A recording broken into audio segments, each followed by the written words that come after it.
everyone, and welcome to these author files for the book The Complete Chess Swindler, published by New in Chess, available on Forward Chess, and written by me. My name is David Smerdon. I'm a Grandmaster from Australia, and I'm very excited to tell you about this project that I finally completed. I don't usually play chess as my profession. I work as a behavioral economist, as an academic, a researcher, a lecturer, and a lot of these skills from my profession come through in this book, which is largely about chess psychology, but particularly about this fantastic concept, swindling. Now, what is a chess swindle?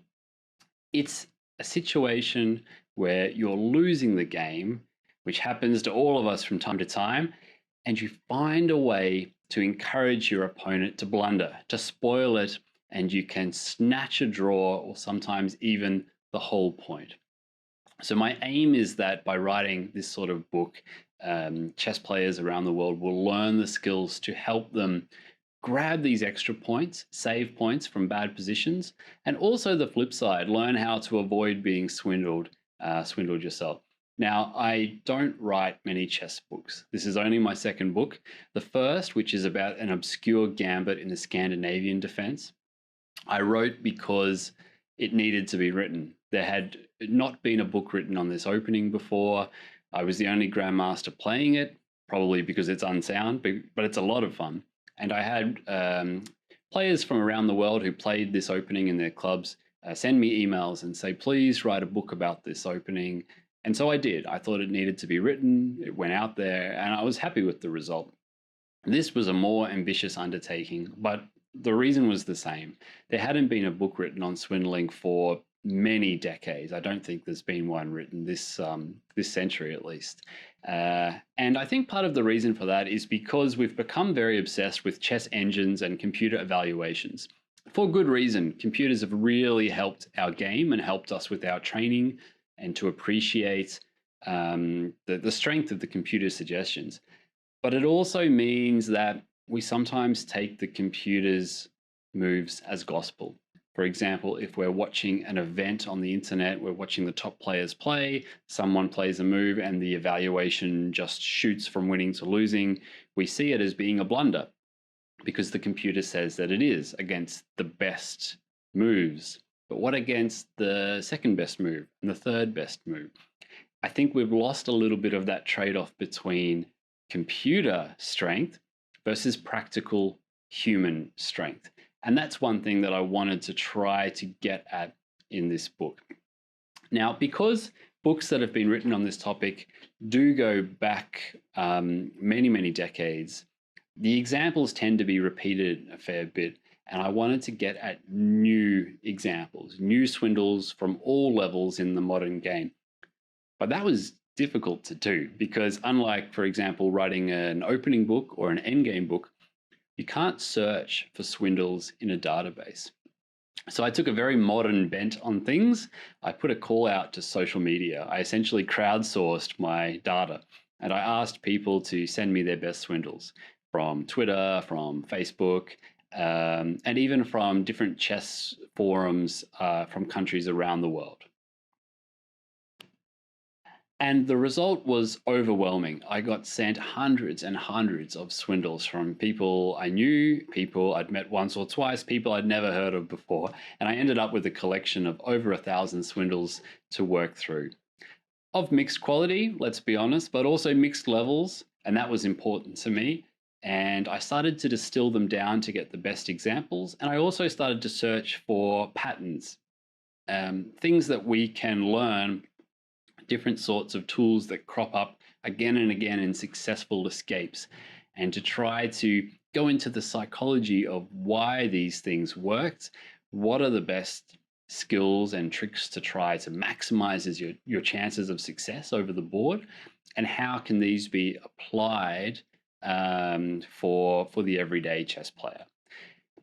I also, in these examples that I collected, came across some amazing stories. I think that we are fascinated by swindling.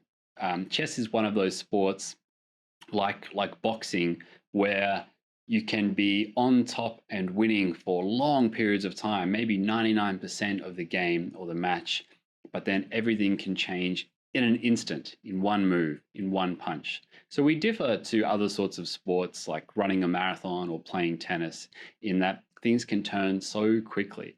And I think we're morbidly fascinated by these examples because they've all happened to us. We've been swindled, we've been on the right side of a swindle, we've had losing positions, we've had winning positions, hopeless positions, great escapes. There's an element of sympathy, there's an element of schadenfreude there. And I wanted to get at those stories and turn this into an entertaining book to read, as well as a didactic one. So that's what I wanted to get at. Let's have a look at the structure of the book so I can give you a bit of an idea of why I wrote it like I did. It looks a little bit strange at first in that there are 6 parts to the book, and each part typically has a lot of very small chapters, short chapters. The reason for that goes to my philosophy with my lecturing at university as well, in that I want readers to come away from each chapter with 1 or 2 key concepts in their mind, and no more than that. And sometimes that means a very short chapter to get that point across, sometimes a longer chapter with more examples.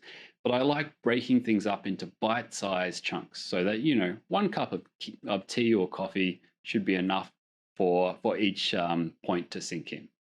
So we start at the very beginning with the introduction, which doesn't even count as a part, so I guess that's an extra bonus, with one of these stories that involves one of the great and famous swindlers throughout history. And this sort of sets a bit of a flavor for the examples you'll find in the book. This is a well-known example between the Grandmasters Furman and Schmeichel from Tallinn in 1971. The good thing, of course, about the Forward Chess app is that I can resize the board and make it very big in case you were worried this video was only going to contain that tiny little board there. So in this position, Furman with the white pieces was hopelessly lost. The knight cannot do a good job against those split rook pawns on both sides of the board. And the game finished actually in rather dull fashion. Knight e4 check, king f3, knight takes c5, pawn to a2. And Furman did play on a few moves, brought his knight back to b3, but the black king came across carefully and secured the win. And the spectators began to disperse, but there was one spectator who hung around and came to the board, a certain Mikhail Tal, the 8th world chess champion, also known by his nickname, the Magician from Riga, for his tactical wizardry at the board. And before they could reset the pieces, he said to Schmeichel, the grandmaster on the black side, "What would you have done if instead Furman had played knight to b3? Schmeichel looked kind of nonplussed, almost offended, and said, "Well, of course, I would just push the pawn to a2. And then the twinkle lit up in Tal's eyes, and he said, "Well, then you would only have drawn."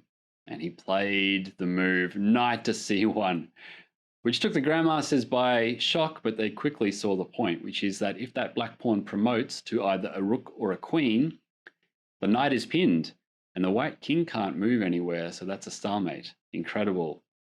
Promoting to a bishop doesn't help because you'll have 2 dark squared bishops and the wrong colored rook pawn remaining.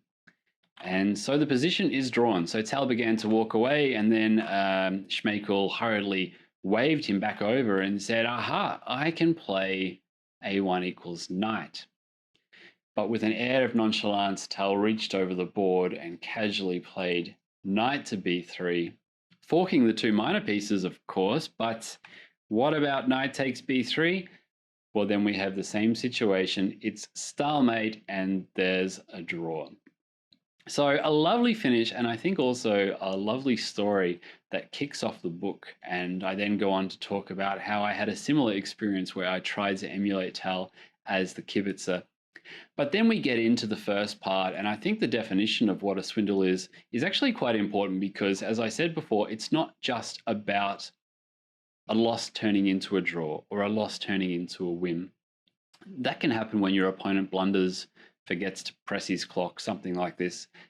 That's well and good for a nice story at the pub, but it doesn't teach us anything about how we can replicate this, how we can learn to become a swindler. A swindle requires that the swindler himself does something active to provoke an error or elicit a blunder from his would-be victim. I give several examples about this, but the one I'd like to show you is from last year's US Championship between Samuel Sevian and Timur Gureyev playing with the black pieces. So I'll flip the board around so you can see it from his perspective. Timur Gureyev, of course, is one of the most mercurial grandmasters in the world today. His rating fluctuates wildly between the 2500s and the high 2600s, but he's better known as the blindfold king. He's actually recently broken the world record for simultaneous blindfold games. He played 50 opponents blindfold. Well, while he was blindfold, I should say, they could see the board. So he can see things in his brain that we can't even dream about. And we saw that in this game from a terribly lost position. Black's structure is awful. His bishop on d6 is essentially a brick that can't even move. He has no counterplay, and white has a slow but sure winning plan. That is to play the move f5 to f6 at his leisure, and it might take 20 moves, 30 moves, 40 moves, but eventually a position will appear on the board that looks a little bit like this. Basically, white preparing to force through the break f5 to f6, and the game will be over. At Grandmaster level, there's no question about this. And all the commentators, grandmasters in their own right, and spectators thought the same. So what's Black got going for him here? Well, not much. His only thing that he can really try to exploit is the fact that it's a very long process for white to convert this victory, and white might be a little bit impatient. So what Gureyev does is that he offers a shortcut to victory. He offers a way that it seems that Sevian can save a lot of time and win the game a lot faster, finish an hour or two earlier, something like that. And he does this by playing the most ridiculous first move, rook to a4.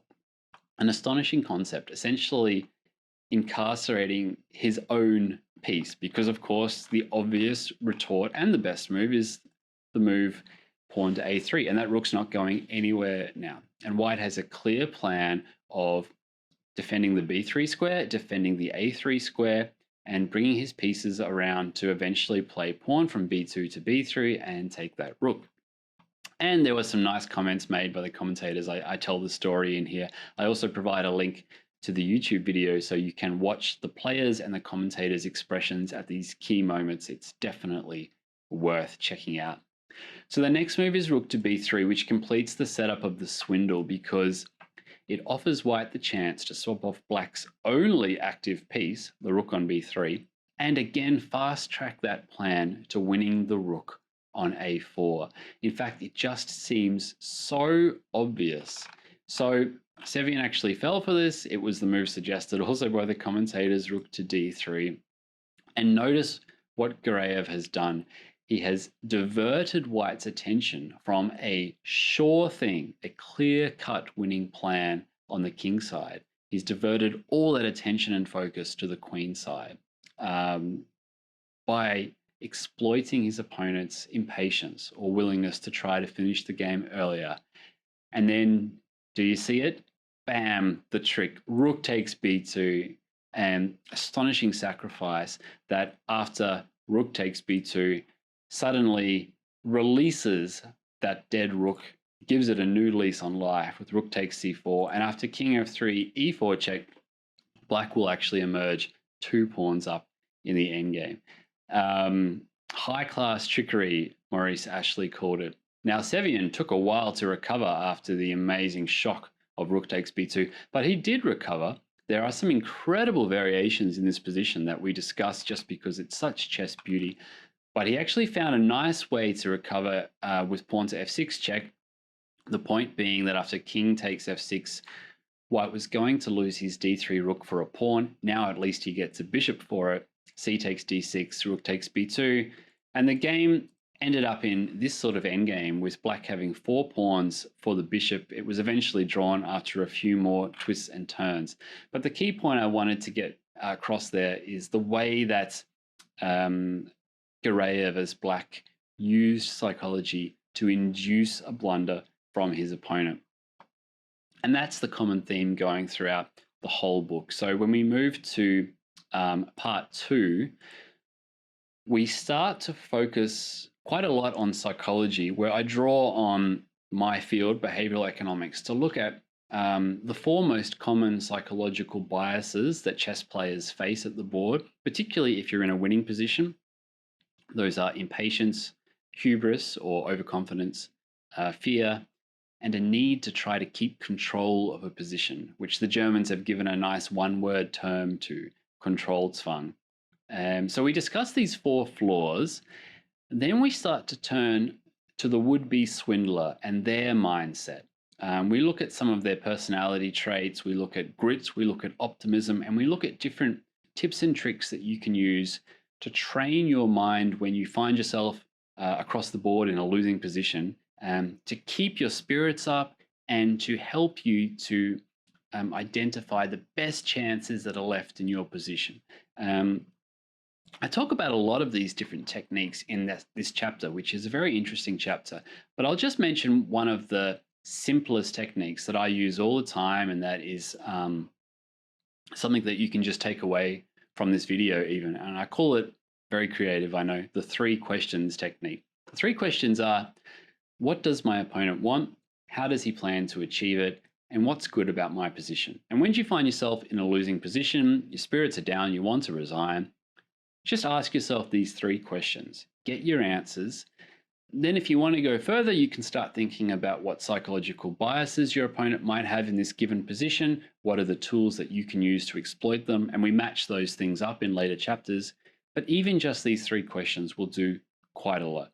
And we talk about a couple of examples of this strategy at different levels, but I'll give you one from one of my own games. It was just an online game, but I think it sort of gets to the point quite succinctly. So I was black in this position. My opponent won my queen for a rook and piece. It's obviously looking very good here, and I could just as well resign. But I thought, well, I'll just ask myself these 3 questions. It was a blitz game, so this all happened in rapid time, but I give this example to show how the 3 questions technique can be used very, very quickly to come up with last chances in a lost position. So what does my opponent want? He wants to checkmate me. How's he going to do it? Well, if it's his move, it will be rook e7 check, king c8, and queen a7 followed by check on the next move. So what's good about my position? Well, not a lot, but I do have a light squared bishop, which means I have a bit more control on the light squares. And white's king is sort of lacking defenders. Not that I have many attackers, but, you know, he's a little bit bare. So if we look at what my opponent intends, question 2, rook e7, king c8, queen a7, I could throw in a check here, rook d1, king f2, and sorry, what have I done? Yeah, rook f1 check, king g3. I could play rook g8 check, but after king h4, rook g4, king h5, the white king is running away. What I'm really lacking is some control over the dark squares. But at this point, I've got the 3 questions down. I know what my opponent's intending to do, and I have some idea of my strengths. You know, this little line here was pretty close to checkmate, even though it wasn't quite there, and it was all forced. Now it's really up to you. Do you have the creativity to find a swindle? And hopefully by the end of this book, you will be well placed to come up with the move yourself. Let me show you what I played. I played the move h6 to h5. Nice and subtle. The game indeed continued. Rook e7 check, king c8, queen a7, and then rook d1, king f2, rook f1, king g3, h4, king h3, and the big finish, if I do say so myself, rook f3 check, g takes f3, bishop f1, mate. A pretty finish and a bit narcissistic for this video, but I promise there's at least one swindle in the book where I'm on the wrong side as well. But there's the 3 questions technique in action. When we move on to the next part 3, the Swindler's Toolbox, we start getting very concrete, very specific about the tips you can use. When I went through the large body of swindles that I was sent for this book and that I'd collected myself over the years, I started to break down the different types of effective swindles that had been used. And I matched them with each of the 4 main psychological flaws of our victims.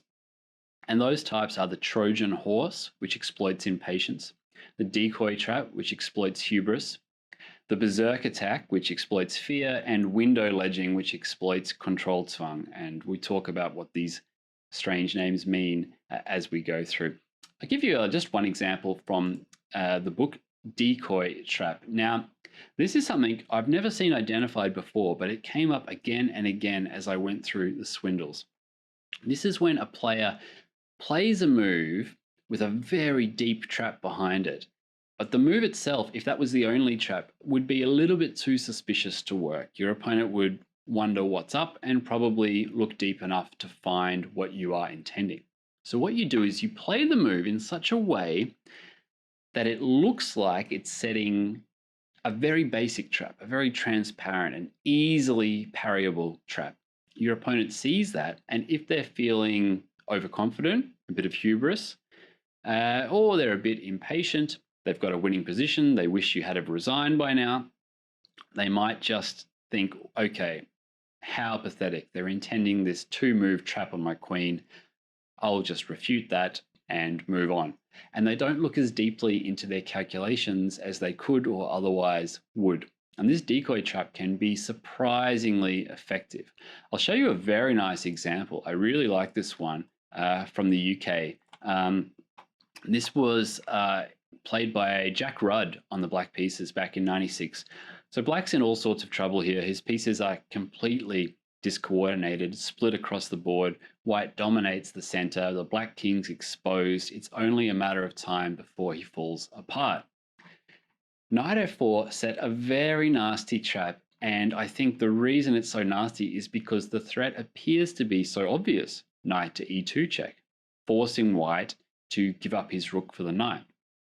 White sees this, he sees what Black's intending, he thinks, well, I can look 1 move deeper, and even if I have to give up my rook for the knight, I'll still have enough material to give checkmate if I start with bishop to d8. Cutting the Black rook off from the defense of the king and intending knight e2 check, giving up the rook, and then queen e7 check, king g8, and exploiting that cutting off of the rook with queen e8 mate. So seems like a very good natural move, bishop to d8. Actually seems like it finishes the game. And it does, but not in the way that White was intending, because the true pitfall behind the decoy trap was revealed on the next move when Jack played a move that he must have pinned up somewhere in his house, queen to f1 check, with beautiful twin mates. If the king captures, it's a back rank checkmate. On the other hand, if the rook captures, it's a nice smothered mate. So this is a simple example of the decoy trap in action, and a very beautiful one as well, I think. So after the Swindler's Toolbox, we move on to part 4, which is a heavy chapter, probably has the most educational material, I think. It's about core skills. We talk about endgames, fortresses, stalemate, perpetual check, creativity, and then, to give you a bit of a reward for getting through this, we have a bit of fun with gamesmanship. The endgames chapter is particularly interesting because it's quite different to any of the endgame textbooks that you might have at home. I don't want to teach you how to win 1 endgames or how to draw drawn endgames. That's not the point. It's about how to angle for particular endgames, even if they're losing, because it means you can put up the stiffest resistance possible. It's really about maximizing your chances of drawing from an objectively losing position. And one of these endgames that I think hasn't been discussed as much as it should have is the queen versus rook endgame, which Strong grandmasters have actually failed to win, including a 2700 here, Morozevich. I think the reason this endgame hasn't been explored much in the past is because it usually finishes very quickly in a win for the dominant side. And that's because if you take two amateurs who are playing each other, neither really knows the correct technique, and the rook very quickly gets lost to a queen check and fork. If two strong players are playing, the player with white knows the correct winning technique, the endgame is indeed technically winning, and so it's over very quickly. But what if black knows the stiffest way to put up resistance and white doesn't know the correct technique? Well, in this case, it's actually very difficult to win the endgame, and I'll talk about some of the simple but stubborn setups that the side with the rook can employ to make white's life very difficult. And we'll look at some examples where even strong grandmasters have failed to win it. Okay, so like I said, fortresses, stalemate, perpetual check, creativity, and then a little bit of a breather. We get on to gamesmanship, which is essentially a lot of stories. It's essentially anything that doesn't have to do with the actual moves played that tries to increase your chances of escaping from a lost position, getting a draw or a win. It's really entertaining. Make yourself a nice drink before you read this one, but it's also a little bit grey about how ethical some of these methods are. I put it in there for entertainment value and for completeness, but also as a nice sort of segue from these core skills into part 5, which is essentially illustrative games.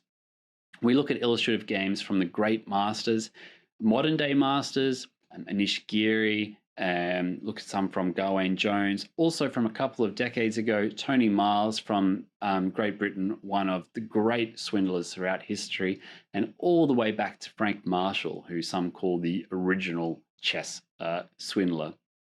I should say that throughout this book as well, you'll find names who you wouldn't normally associate with swindling. Now, Mikhail Tal, okay, he was world champion, but people sort of know that he was tactical and creative. But almost all of the world champions have executed famous swindles throughout their career. Magnus Carlsen has had losing positions. Garry Kasparov has had losing positions. Even Karpov, that positional maestro, has had losing positions, and we'll see their brilliant and effective swindles throughout this book.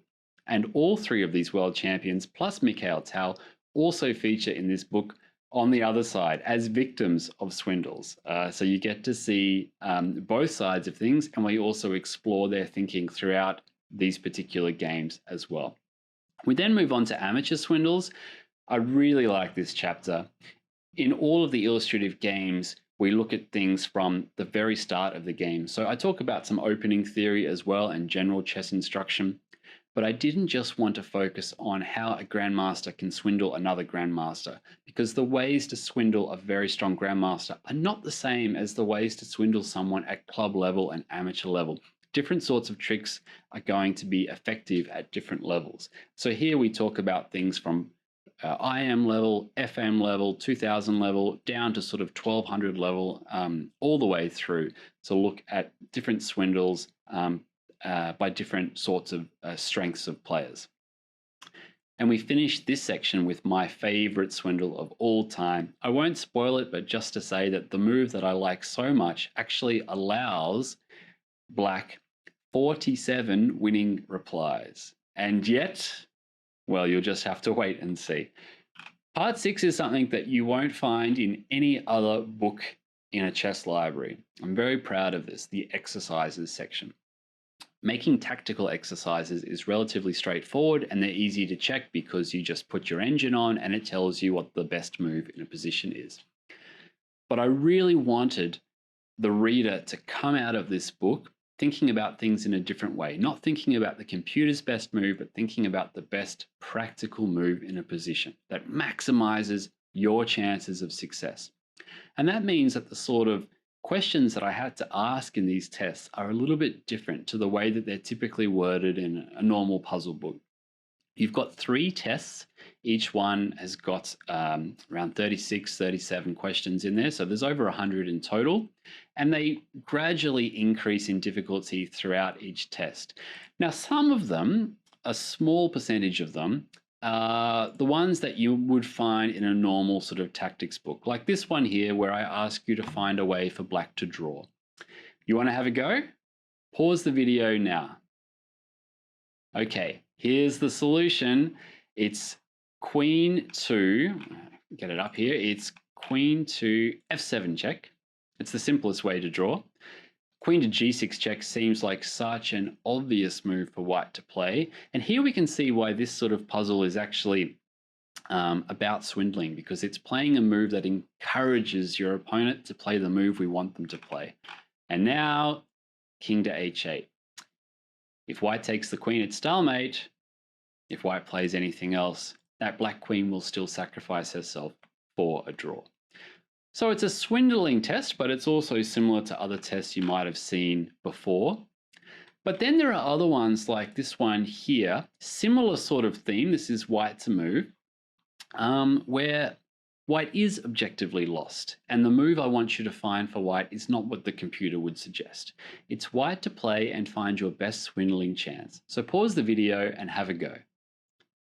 Well, the computer won't give you this move, but the best move is to play g3 because it encourages the black queen rather to enter the position with queen to f3, but that's now stalemate. And now, had white played queen to g7 check, it would be an immediate draw. White actually blundered with queen b1 check. Black blundered back with king to h6, and now white worked it out, queen to g6 check, and the game was eventually drawn. You'll also find differently worded ones, such as, let me find one here. Yeah, this is a good one. So I'm continuing this theme of queen endgames. Most of them are not about queen endgames. It just thought, well, it's a nice coincidence for this video. I ask you what's the easiest way for white to convert his advantage. So pause the video and try. Well, what I wanted you to notice is that king to f5 is the most natural move in the position, and hopefully by the time you get to this stage of the book, you'll realize that you need to check whether it's actually the best move, and hopefully you can avoid what the strong grandmaster playing white played. He played king to f5 without checking, and hopefully you saw the swindle. Now that we've done two similar examples, queen to f7 check, queen takes f7, and my friend Martin Dunbacher managed to draw the game. Instead, queen to e6 check on the first move, king to h7 would have broken that stalemate, and king to h5 would have been winning. Now, these are reasonably straightforward examples, and like I said, they all happen to be queen sacrifices for stalemate. But they do get more complicated. I'll show you the very last one that I have in the book, because it's a recent example that is more complicated, to show you the sort of level we get up to. So this is a game, it's actually an online game played between Firouzja with the white pieces, just an amazing talent from Iran, and Hikaru Nakamura with the black pieces, one of the best tacticians in the world. Nakamura is winning here. He's up the exchange, and white's position is about to fall apart. White seems like he's got some threats on the black queen side, where the black king is, but it's how to make it work that's proving difficult. Do you want to try? I'll ask you to pause the video now and see what you come up with. Well, this is a tough one, but Firouzja found the best practical chance. He played the sacrifice, bishop takes e6.